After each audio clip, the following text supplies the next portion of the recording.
আসসালামু আলাইকুম ভাই। জাম্বু কোয়েল, এখানে প্রায় 2000 কোয়েল পাখি আছে। জাম্বু অনেক বড়, এঠালে বড় বড় কোয়েল পাখি, 6টা কেজি আসে।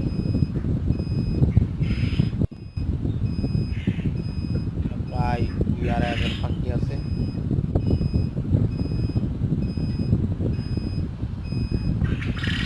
বিশাল খামার, 3000 স্কোয়ার ফুট এই খামারটা। 3000 স্কোয়ার ফুট খামার, বিশাল বড়। ফ্লোর পাকা। এখানে আছে 1500 কোয়েল পাখির বাচ্চা, 1500। আর হই সাইডে আছে, ওই যে জালটার হই সাইডে আছে আপনার আরও 1700 পাখি। এটা অ্যাডাল হয়ে আসছে, 1700 35 দিনের পাখি।